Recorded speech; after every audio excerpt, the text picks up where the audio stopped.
Assalamualaikum warahmatullahi wabarakatuh. Di video kali ini kami dari kelompok 5, kelas 5F Perbankan Syariah IAIN Kerinci. Di sini kami akan menjelaskan materi tentang metode dan teknik penelitian pada mata kuliah Metodologi Penelitian Ekonomi Islam. Pada kelompok ini kami beranggotakan 2 orang, yaitu saya Uci Cidi Cendora dan Yuni Haliza. Baik, yang pertama akan dijelaskan oleh saya sendiri, yaitu Cici Cendora. Selanjutnya akan dijelaskan oleh rekan sekelompok saya, yaitu Yuni Haliza. Baik, yang pertama metode penelitian. Metode penelitian adalah langkah ilmiah mendapatkan data dengan tujuan dan kegunaan tertentu. Langkah ilmiah tersebut harus berpedoman pada suatu ilmu pengetahuan untuk suatu tujuan dan kegunaan tertentu. Banyak berbagai cara penelitian untuk mencapai kesimpulan suatu fenomena penelitian. Ada yang menyajikan dengan data angka, ada yang mengutip teori terdahulu, hingga yang tren saat ini adalah peramalan. Semua itu adalah macam-macam cara kerja penelitian yang dinamakan metode penelitian. Metode ini teratur digunakan untuk melaksanakan suatu pekerjaan agar tercapai sesuai dengan yang dikehendak. Contohnya, misalnya seorang pengamat sosial ingin meneliti dampak bencana alam banjir terhadap perekonomian di suatu daerah. Pengamat sosial harus menentukan suatu cara penelitian seperti apa yang sesuai agar dapat memberikan kesimpulan bahwa terdapat dampak atau tidak bencana terhadap masyarakat. Berdasarkan pengertian yang telah saya jelaskan tadi, dapat kita pahami bahwa metode penelitian suatu cara ilmiah untuk mendapatkan data yang valid dengan tujuan dan ditemukan, dikembangkan, dan dibuktikan suatu pengetahuan tertentu, sehingga pada gilirannya dapat digunakan untuk memahami atau memecahkan dan mengantisipasi masalah dalam bidang tertentu. Yang kedua ada desain penelitian. Desain penelitian adalah pedoman atau prosedur serta teknik dalam perencanaan penelitian yang berguna sebagai panduan untuk membangun strategi yang menghasilkan model atau blueprint penelitian. Dalam desain penelitian terdapat beberapa tipe desain penelitian yang bisa kita gunakan. Yang pertama ada penelitian survei. Penelitian yang dilakukan untuk mengumpulkan informasi yang dilakukan dengan cara menyusun daftar pertanyaan yang diajukan pada responden. Yang kedua ada penelitian eksperimen. Metode eksperimen adalah metode yang mempunyai tujuan untuk menjelaskan hubungan sebab akibat antara satu variabel dengan lainnya. Yang ketiga ada penelitian ex post facto, yaitu penelitian yang dilakukan untuk mengungkap peristiwa yang sudah terjadi dan kemudian menuntut ke belakang untuk mengetahui faktor-faktor yang dapat menimbulkan kejadian tersebut. Yang keempat ada penelitian deskriptif, adalah suatu penelitian yang dilakukan dengan tujuan utama untuk memberikan gambaran atau deskripsi tentang suatu keadaan secara objektif. Yang kelima ada penelitian komparatif, adalah suatu penelitian yang bersifat membandingkan variabel yang satu dengan variabel yang lain atau variabel satu dengan standar. Yang keenam atau yang terakhir adalah penelitian asosiatif atau hubungan, merupakan penelitian yang bertujuan untuk mengetahui hubungan antara dua variabel atau lebih. Yang ketiga ada variabel penelitian dan definisi operasional. Yang pertama variabel penelitian. Pengertian variabel menurut Sugiono adalah sesuatu hal yang berbentuk apa saja yang ditetapkan oleh peneliti untuk dipelajari, sehingga diperoleh informasi tentang hal tersebut dan kemudian ditarik kesimpulannya. Yang kedua ada definisi operasional. Definisi operasional adalah variabel penelitian dimaksudkan untuk memahami arti setiap variabel penelitian sebelum dilakukan analisis instrumen serta sumber pengukuran berasal dari mana. Baik, itulah penjelasan dari saya. Selanjutnya akan dijelaskan oleh Saudari Yuni. Baiklah, Assalamualaikum warahmatullahi wabarakatuh. Perkenalkan, nama saya Yuni Haliza. Di sini saya akan melanjutkan penjelasan dari saudari Uci.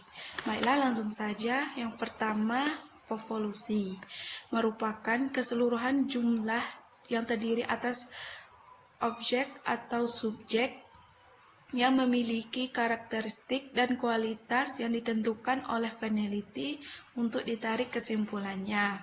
Yang kedua, ada sampel yang merupakan bagian dari jumlah povolusi yang digunakan untuk penelitian. Yang ketiga, ada teknik sampling, yaitu menurut Sugiano, teknik sampling ini merupakan teknik pengambilan sampel untuk menentukan sampel yang akan digunakan dalam penelitian. Teknik sampel ini terbagi menjadi dua, yaitu probability sampling dan non-probability sampling. Probability sampling ini merupakan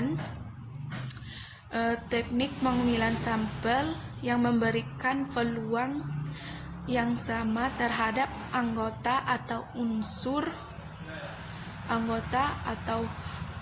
unsur povolusi yang dipilih menjadi anggota sampel. Teknik ini terdiri dari tiga. Yang pertama, ada simple random sampling. Teknik ini dilakukan secara acak tanpa memperhatikan yang setara yang ada dalam povolusi itu. Yang kedua, ada proportionate stratified random sampling. Digunakan bila populasi anggota atau unsur tidak homogen atau bersetara secara proporsional. Yang ketiga, ada cluster sampling. Teknik sampling daerah ini digunakan untuk menentukan sampel bila objek yang diteliti sumber data sangat luas. Yang kedua, non-probability sampling merupakan teknik pengambilan sampel yang tidak memberi peluang atau kesempatan sama bagi setiap unsur atau anggota yang dipilih atau unsur anggota povolusi yang dipilih menjadi anggota sampel. Non-probability sampling ini terbagi menjadi 6 sampling. Yang pertama, ada sampling sistematis, sampling kuota, sampling incidental, sampling purposive, sampling jenuh, dan snowball sampling. Baik, selanjutnya adalah jenis-jenis sumber data. Jenis-jenis sumber data menurut sifatnya ada dua. Yang pertama, ada data kualitatif dan data kuantitatif. Data kualitatif ini data bukan angka namun diangkakan, sedangkan data kualitatif ini data yang berbentuk angka. Yang kedua, ada jenis sumber data yang menurut sumbernya ada data internal dan eksternal. Data internal adalah data yang berasal dari dalam perusahaan yang menggambarkan perusahaan tersebut. Yang kedua, ada data eksternal.